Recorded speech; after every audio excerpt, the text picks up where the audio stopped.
This video is about calculating the flux across a simple closed plane curve. First, we're going to define what it means to be a simple curve. Then we'll talk about closed curves. And then we'll define the flux of F across C as a line integral over C. And then we will talk about how to evaluate that integral. So first of all, let's talk about what it means to be simple. If we're in the XY plane, a curve is simple if it does not cross itself. So here's a simple curve. Here is another simple curve. And here is a non-simple curve.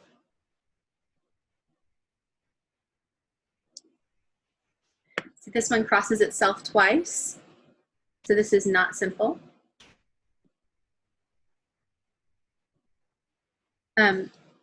This is simple because it doesn't cross itself. It does start and end at the same point, but other than that, it doesn't meet itself anywhere. So this is simple.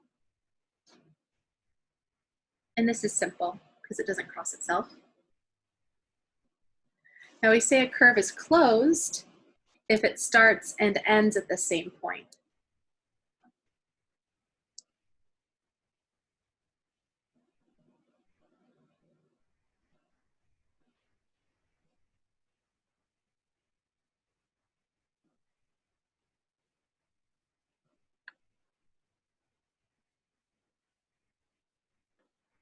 So if we're on the interval from A to B, x of A and y of A, if we're in two-dimensional space, is equal to x of B and y of B. So this one is simple and closed. So let's say we started and ended here. At t equals A, we're at that location, and at t equals B, we're at that location. This is a simple closed curve. This is not simple, but it's closed. Maybe we start there and we end there at t equals A and t equals B. So we could call that a closed curve. And this is not closed. It's simple. It doesn't cross itself, but x of A and y of A and x of B and y of B are different.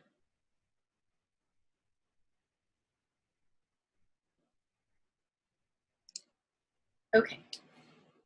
So now let's say you have a simple closed curve in the XY plane.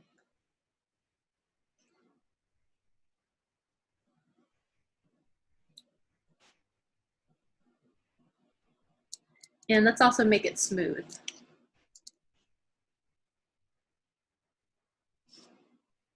Actually, I think piecewise smooth would be fine. Let's say that C is a piecewise smooth, simple, closed curve in the plane.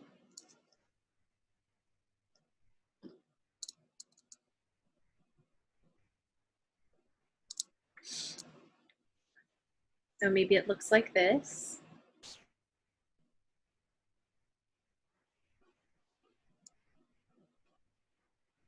We're in the XY plane. And F is continuous.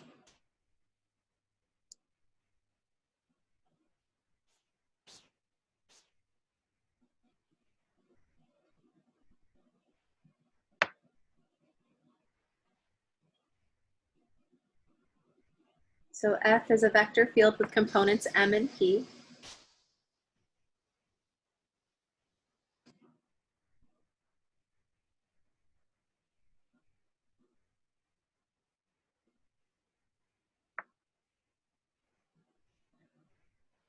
And it's continuous in a region containing the curve C.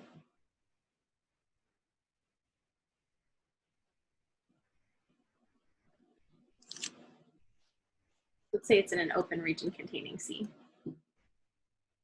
So C is on the interior.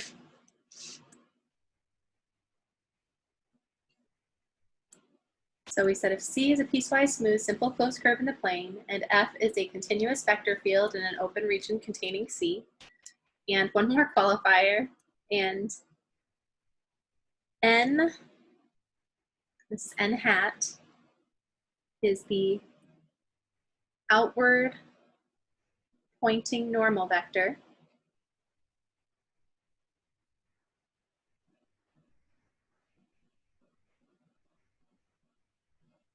It's a little too many, something wrong with the way I wrote that. Normal, there we go. On C. Then the flux across F, or excuse me, the flux of F across C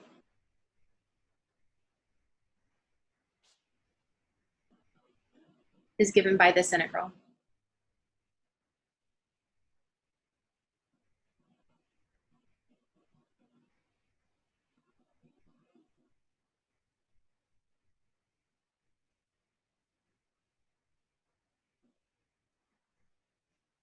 And let's use capital N, that's what we've been using all semester. Okay. So when we did line integrals earlier, we were looking at the part of F that was parallel to the curve C. Now we're finding the part of F that is normal to the curve. So let's say we're on C, and let's say that we're tracing the curve C this way.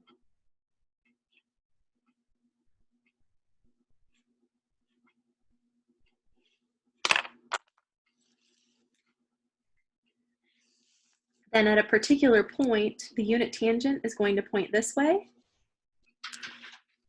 And what would normally be the unit normal would be pointing inward. It's going to be pointing in the direction that we're turning. But that's not the normal that we're using here. I'm going to use the other normal, the one that points outward.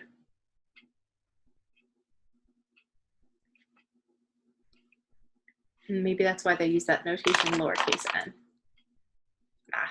It's okay. We know it's an outward pointing normal vector. And if we've got some field F, maybe it represents the velocity field of some fluid, that field F is going to have two components. It's going to have one parallel to C. So part of that velocity of the fluid is going to move along C. It's going to flow with C. And the other part of that velocity of the fluid is going to cross C like this. So you get two components. What this says is take the component of F that's crossing C. So take the component of that velocity that is perpendicular to the curve C, and then multiply by a tiny length ds, and then add those up as you go all the way around. This is the rate at which fluid is entering or leaving the region.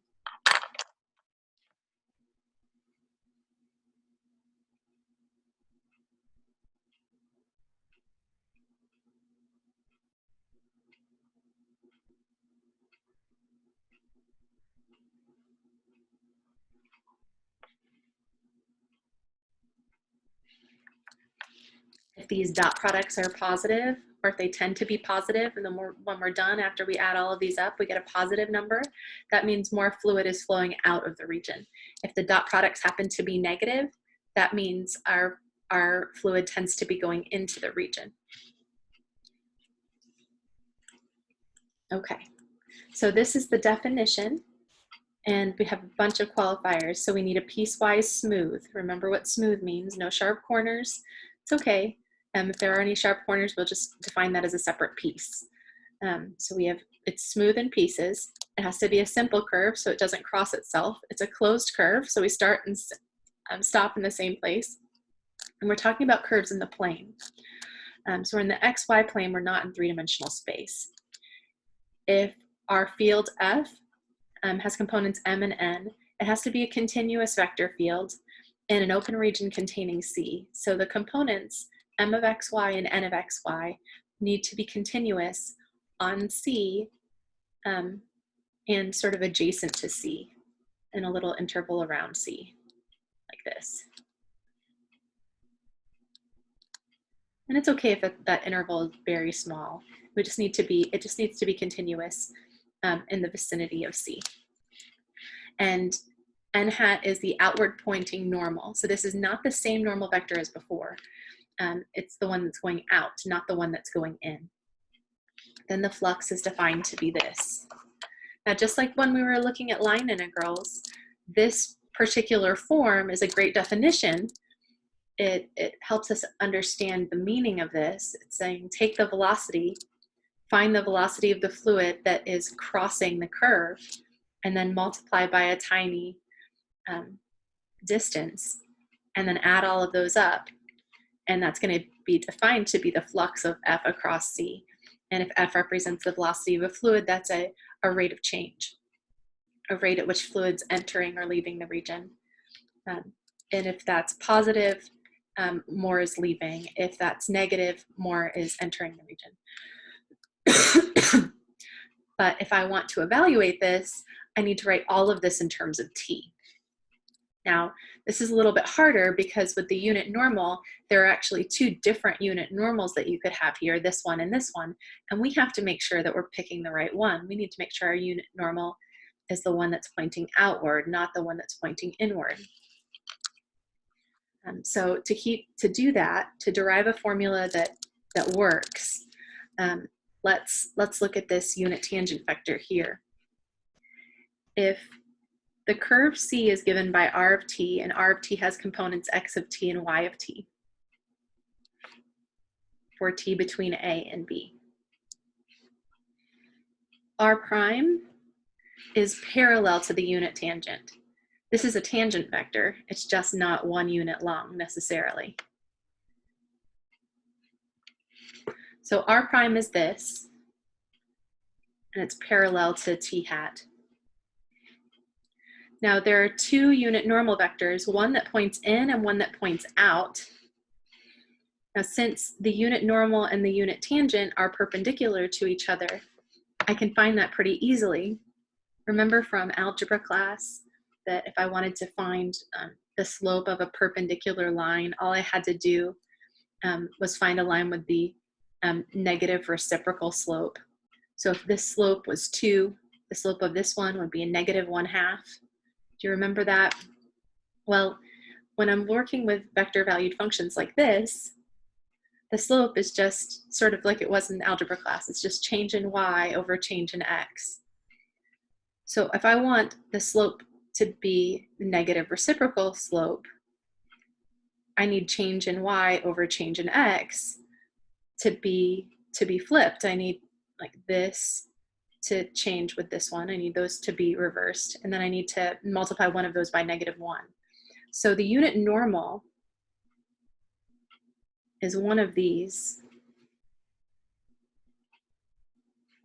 It's either y prime x prime, where the x is negative, or that y component is negative, or x prime or y prime x prime, where the y component is negative. It's one of those two guys.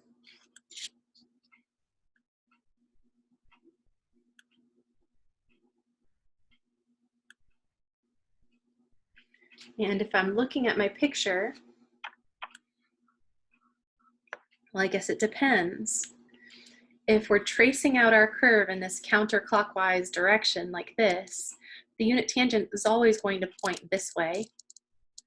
So let's look at the x component and the y component of the unit normal. Well, here it looks like the change in x is positive and the change in y is positive. And then down here, it looks like the change in x is positive, but the change in y is negative. So if this is positive and this is positive, well, that means this is positive and this is negative. That makes sense?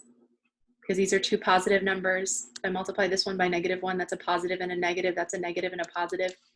We want the one where the x component is positive, and the x component is positive on this one. Don't be distracted by the fact that that's an x. This is the x component of the vector, so it's this one. Okay, so that is our outward unit normal. It was this one or this one, and this is the only one that makes sense if we're traveling along our curve in the counterclockwise direction like this. Okay, so this is going to help us to be able to evaluate this guy now. You say to yourself, how do we, oh, actually, the outward unit normal is parallel to this, excuse me.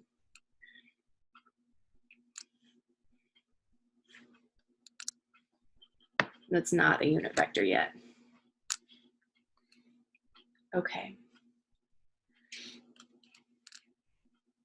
So the line integral over C of f dot n ds, and that should be a lowercase s, that's arc length, not surface area. That'll be the integral from a to b of f evaluated at x of t and y of t.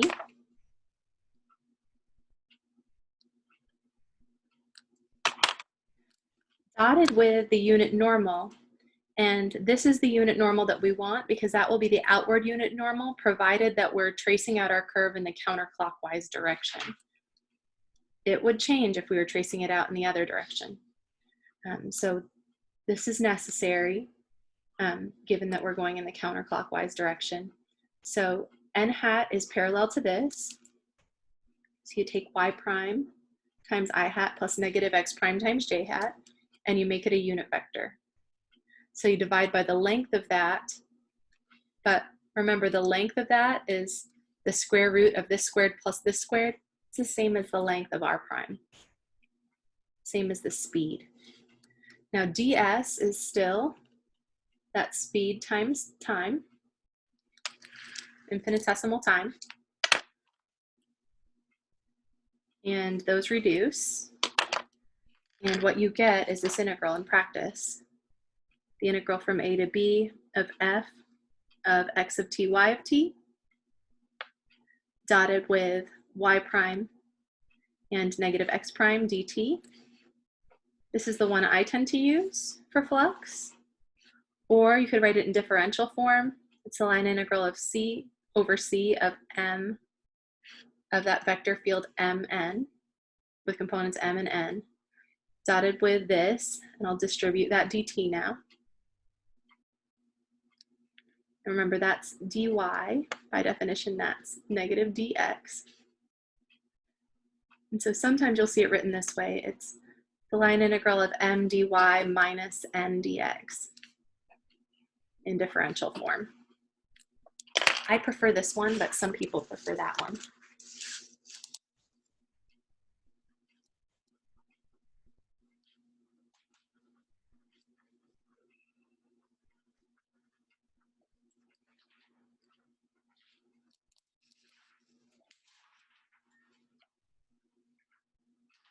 And I'm not really sure how to label that differently.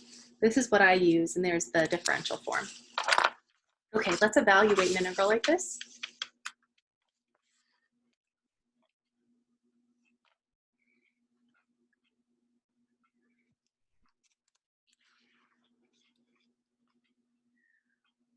So let's say we've got this field. This is the velocity field of some fluid. It's x plus y times I hat minus the quantity x squared plus y squared times j hat. And the curve C is given by, or is it the interior, or excuse me, is the boundary of a triangle with vertices at these locations.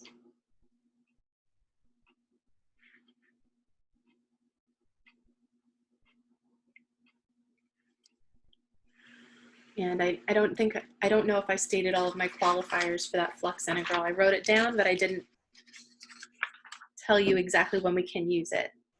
Here's our definition again. If C is a piecewise smooth,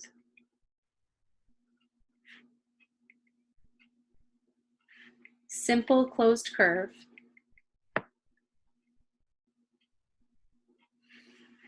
and it's in the domain of a continuous function, a continuous vector field F with components M and N. So we're in the plane. And n hat is the outward unit normal.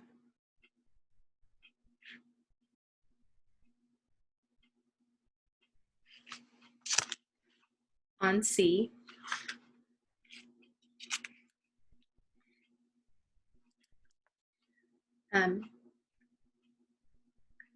Where C is given by R of T for T between A and B. And this is traced out exactly once as T goes from A to B.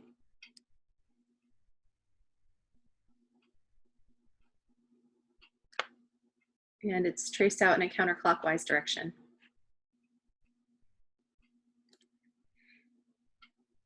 We don't want to go around and around that loop.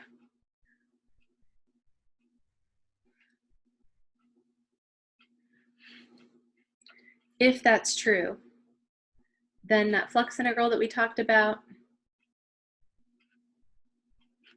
can be evaluated this way. It's the integral from A to B of F, written in terms of X and Y, dotted with the vector with components Y prime and negative X prime, dt. And X is written as a function of T, and Y is written as a function of T. Or if you prefer, you can use differential form. This is M dy minus N dx. Okay. We've got all our qualifiers there now, so we know what we have to check. Okay, so we've got a triangle. First thing I would always do for something like this is draw the curve. Oops, probably should have given myself more space. The triangle has vertices at x equals -1, y equals 0, x equals 1, y equals 0, and x equals 0, y equals 1. So that's our curve. We're in the xy plane, and we have to ask ourselves, is this piecewise smooth?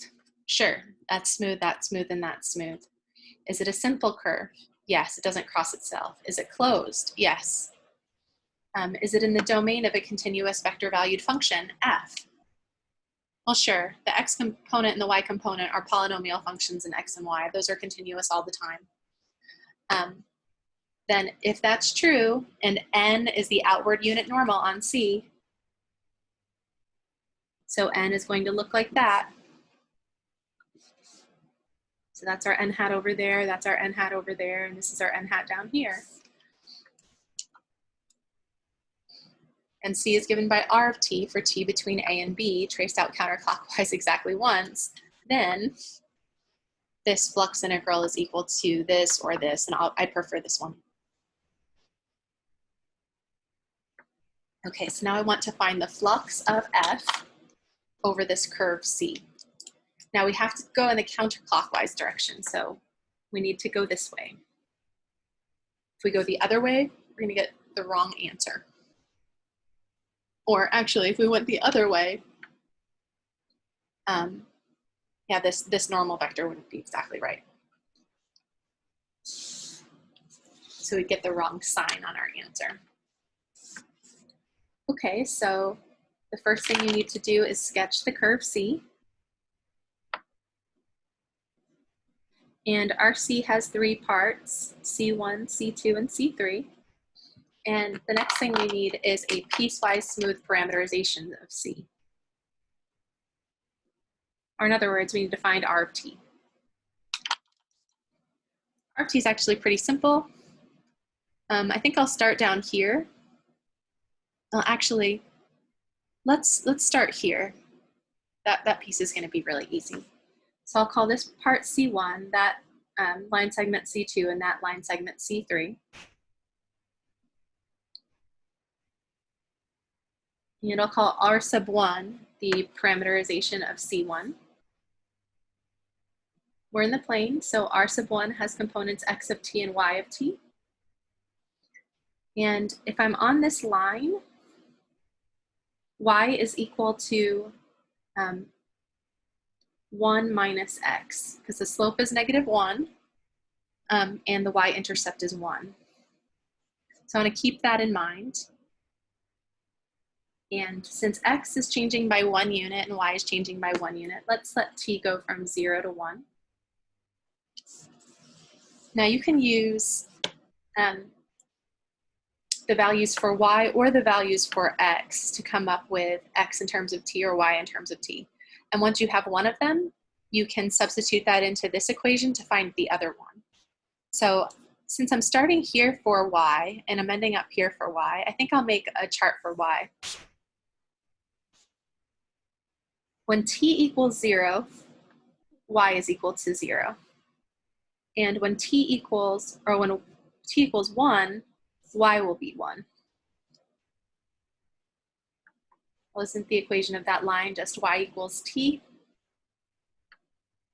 That's pretty simple.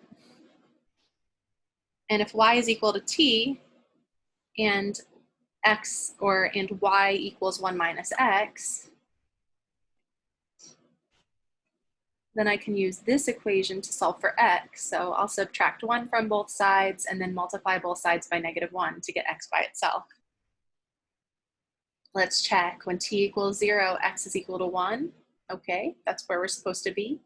When t equals 1, x is approaching 0. So yes. So this will work for parameterization of C1. Now for C2, it's not necessary, but I always like to do it this way. I like to think of this as some particle traveling along a path. So at t equals 0, we're here. At t equals 1, we're here. So t is starting at 1 and ending at 2. So I'll go from there to there.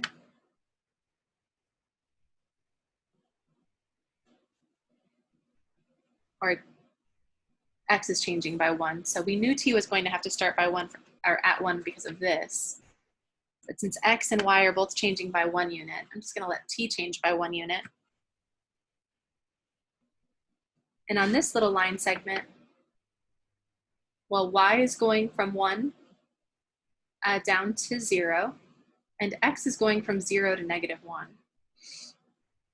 I think I'll use y again to come up with my chart. Going from 1 to 2. At t equals 1, y is 1. At t equals 2, y is 0. And from this, I see that if I add those together, I keep getting 2. So y plus t must be 2. So that means y equals 2 minus t. Okay. Question is, well, if that's what y is, what is x equal to? Well, I'm just on a little line segment. On that line segment, the slope is 1.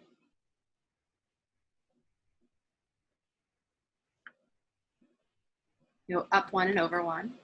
And it crosses the y-axis at x equals 1. So it's just a line with an equation y equals x plus 1. It's just part of that line.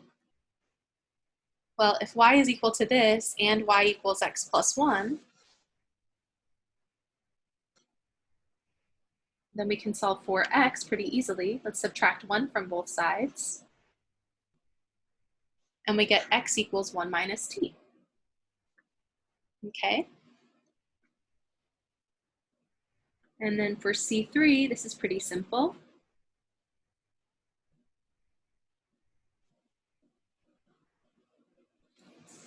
We're here, and we go from here to here. So x increases by 2 units. So let's let t increase by 2 units.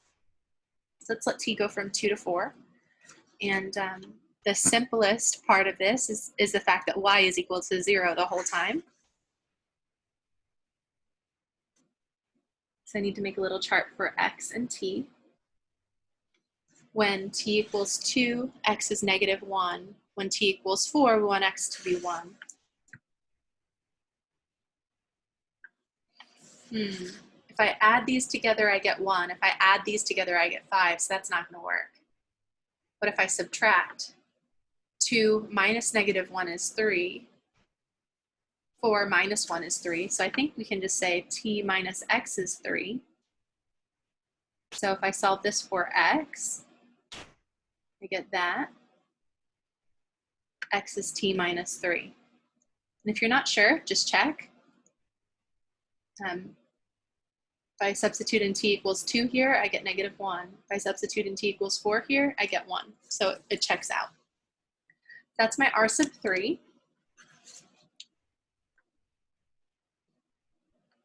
And I want the flux.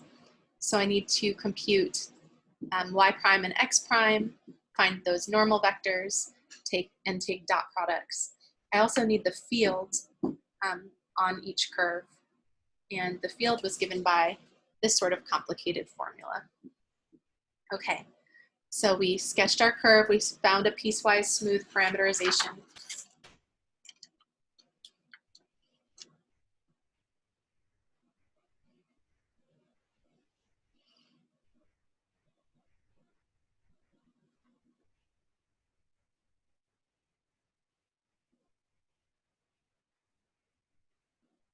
And there are lots of correct parameterizations.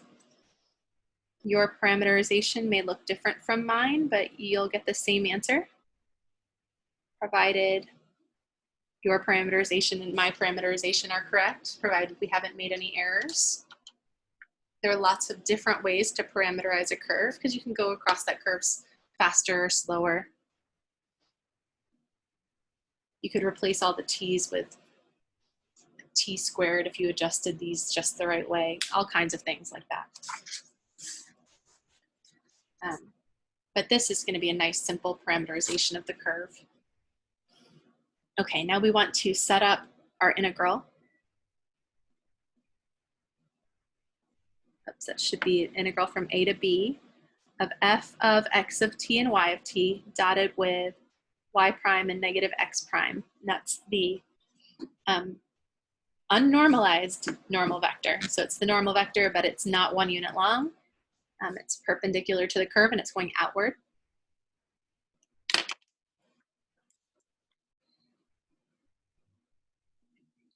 We're going to have 3 integrals like this, one on the interval from 0 to 1, one on the interval from 1 to 2, and another on the interval from 2 to 4. Okay, so let's look at it on C1. On C1, r of t has components 1 minus t and t. So if you want, you can say x of t is 1 minus t, y of t is t. Therefore, x prime is -1 and y prime is 1. So if I've got x prime and y prime, that is enough to give me my normal vector. This is a normal, but it's not a unit vector.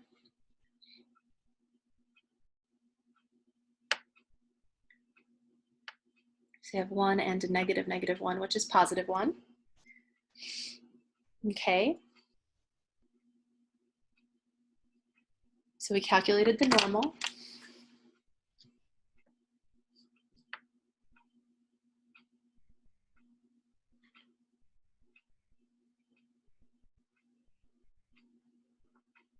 Oh, it's not. I keep wanting to make it a unit vector, but it's not a unit vector because the ds took care of that denominator. Okay. And now we need the field in terms of x and y. Or alternatively, the field in terms of t. It's already in terms of x and y, isn't it? So our field was x plus y times I hat minus the quantity x squared plus y squared times j hat. Well, on this curve, x is given by 1 minus t and y is given by t.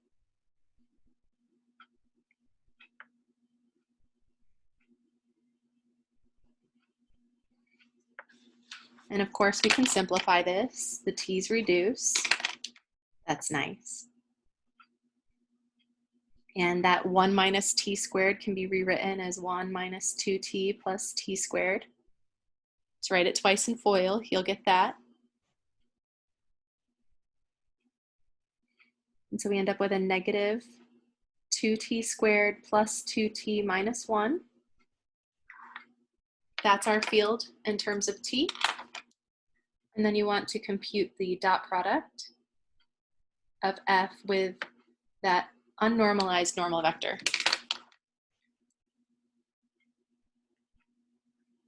So it's this in terms of t dotted with 1, 1. It just gives us the x component plus the y component. And the 1 and the negative 1 reduce there. And we just get this. Easy breezy. So that first part of the flux integral, the line integral over C1,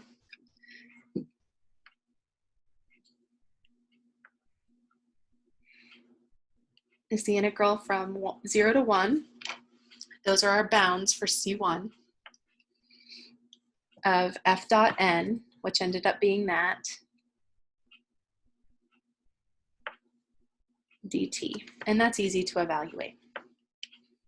Okay, so I'm not going to evaluate it here. We'll just keep setting up the problem. So that's the first part. That's for C1. We're going to do the same thing all over again, just for C2. On C2, R is given by 1 minus t and 2 minus t. So we need x prime and y prime so we can calculate the normal. So x of t is that 1 minus t, and y of t is 2 minus t. Remember, the first component is x, and the second component is y. You want to use those to compute x prime and y prime. Both cases, those are equal to -1. And the unnormalized normal vector, it's not 1 unit long, is y prime times I hat plus negative x prime times j hat. So we end up with -1, 1. And now we want our field, once we've got our normal vector, we need the field in terms of t.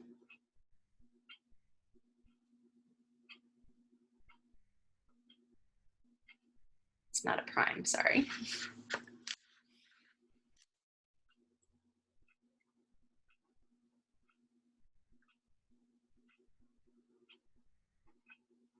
And we're just going to repeat this. You get the idea, I hope.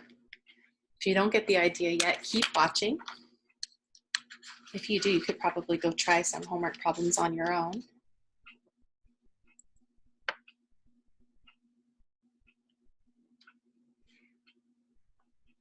But we just take our field, and we write it in terms of t by replacing x with x of t, which is 1 minus t, and replacing y with y of t, which is 2 minus t. And we've got the same thing over here. We've got 1 minus t squared and 2 minus t quantity squared. We simplify, collect like terms.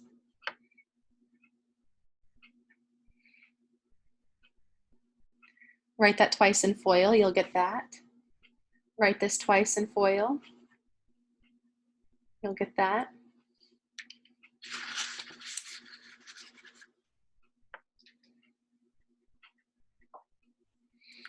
And collect like terms. I've got t squared and t squared, so I've got 2 of them, multiplied by the -1.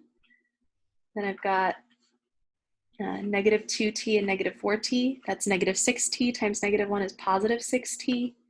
1 plus 4 is 5. I want to subtract the 5. So that's our field in terms of t. Now I want to take that and I want to dot it with n. So it's this times -1.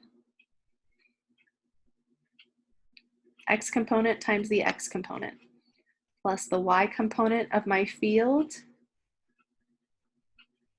times the y component of my normal vector. And I didn't write them twice, but these are just the components of the normal. They come from right here. So I did this times that plus this times that. Wanted to save a little bit of time. So we've got all of this, and then we're subtracting this. So I've got a negative 2t squared and 6t minus a negative 2t, so that's going to be plus 2t, so that'll be 8t. And then I have a negative 5 minus 3, it's going to be a negative 8. So that's my integrand on the interval where we have R2 as our parametric representation of the curve. So t is between 1 and 2 there.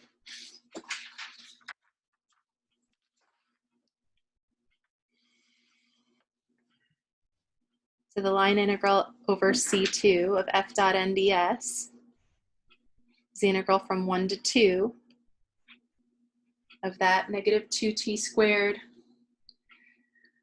plus 8t minus 8 dt. And that's a simple integral to evaluate. And then we do the same thing for the last one. Last one, just have to use r sub 3 of t now. And this one's actually the easiest. This is for t between 2 and 4. Okay, so we identify x and y. X is the x component, the first component. Y was 0. Then we compute x prime and y prime. And we use those to find the normal. So that's 0 and negative 1. So now we need our field in terms of t, so that we can dot it with that.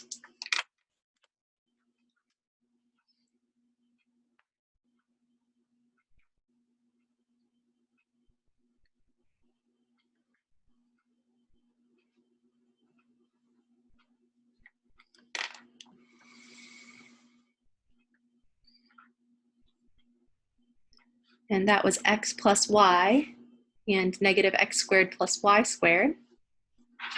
I want to replace x with x of t and y with y of t.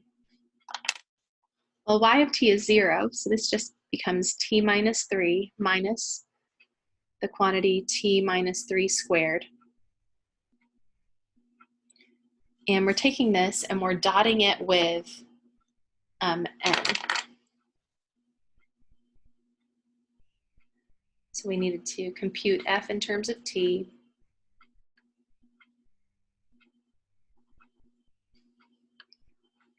Then we do the dot product.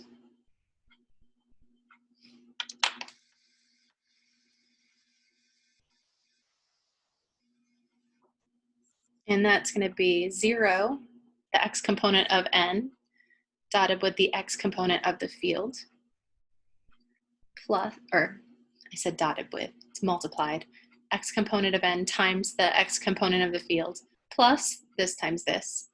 Remember, multiply component by component and add, that's a dot product.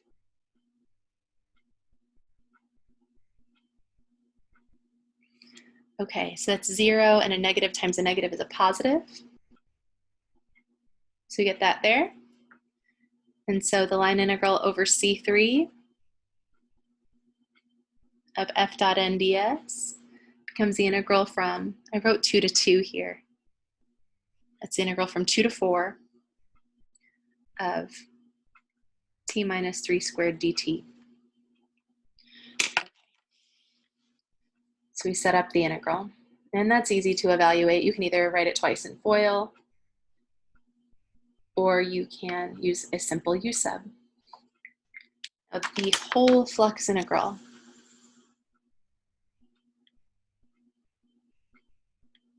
Is the sum of those 3 line integrals. It's going to be the line integral over C1 plus the line integral over C2 plus the line integral over C3. And I'm just using dots as placeholders because we know that we're taking the integral over these curves of something.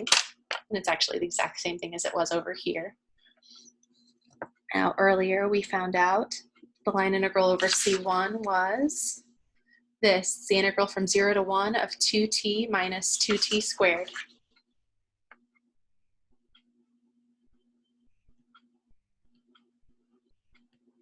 And the line integral over C2 was the integral from 1 to 2 of negative 2t squared plus 8t minus 8. Let's evaluate this one, and then we'll interpret the result.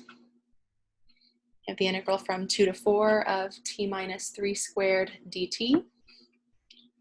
These are pretty simple. Add 1 to the exponent, divide by the new exponent. Just using the fundamental theorem, we take the antiderivatives using the power rule. Add 1 to the exponent, divide by the new exponent. Evaluate from 0 to 1. We get 1 minus 2/3 here, minus 0. So you get 1/3. And then over here, do the same thing, bring the constant down, add 1 to the exponent, divide by the new exponent. Bring the constant down, there's an implied 1 there. Add 1 to the exponent, divide by the new exponent. The antiderivative of a constant with respect to t is a constant times t.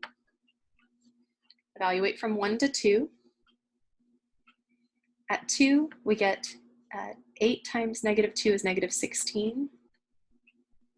And then I've got 4 times 4 is 16 minus 16. Then evaluate at 1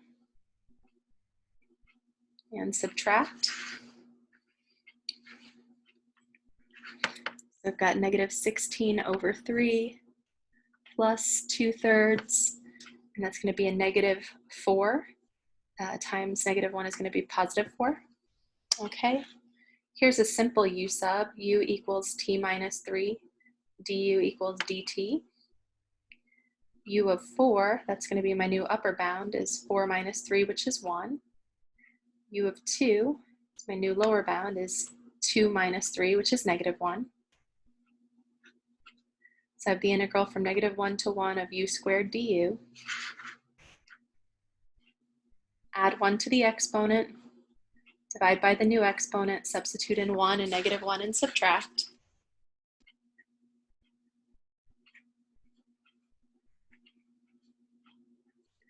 So we get 1/3 minus a negative 1/3. Okay. So you've got 2/3 there. So I've got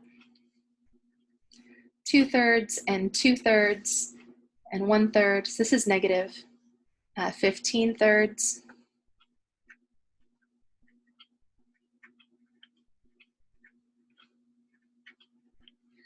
So I've got negative 5 plus 4. It's negative 1 plus 4/3. So we get 1/3. Ooh, okay. So let's see, what does this mean? Think about each of these numbers separately. This was the line integral over C1, flux over C1. And then this was the flux over C2. And then this piece was the flux over C3. So let's look at our 3 pieces. So over C1, the line integral was 1/3. So we've got more fluid moving out than coming in. Net, we've got fluid moving out. That's what that positive 1/3 means. Then over here, that's going to be negative 14/3 plus 12/3. That's going to be negative 2/3. So over C2, the result was negative. So that means there's more fluid going in than out. If it was positive, it'd be going in the same direction as that outward unit normal. But since the result was negative, that means more fluid was going in on this line segment than out. Okay. And then on the last one, it was 2/3. So we had more fluid going out than in. But when we added the flux over this piece and the flux over this piece and the flux over this piece, we have the total flux of that fluid that is going out of the curve, and it turned out to be 1/3. We had some coming in and some coming out over the various line segments, but net, we were losing fluid. Fluid was going out of the, going from the interior of that triangle outside of that triangle, and that's how we can interpret that number. Okay, so this is really the process for evaluating that flux integral. Look at it from the very beginning. If C is piecewise smooth, so it's smooth in pieces, it's simple, so it doesn't cross itself, and it's closed, so it starts and stops at the same point. Or you can just see, like, you pick any point and it starts and stops there. And it's in the domain of a continuous function F.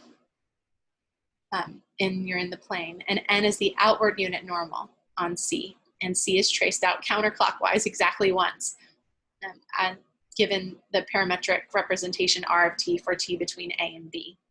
If all that's true, then the flux is given by this. So you need to, in order to evaluate this, you need to find a piecewise smooth parameterization. It's going to give you an X of T and a Y of T for each piece. Find X prime and Y prime, use X prime and Y prime to calculate the normal. Then you're going to write your field in terms of X and Y, or excuse me, X of T and Y of T. So it's already given in terms of X of Y. You just replace X with whatever X is in terms of T from your parameterization, and you replace Y with whatever Y is in terms of T from your parameterization. So now you've got a function of T and a function of T. They're both vector functions. Take a dot product. That's going to be a scalar function of T. You just integrate it like you're in Calc 1 or Calc 2 if it's a complicated integral or slightly more complicated integral. You can do that, that's my preference, or you can use the differential form, that works as well. That's flux, guys.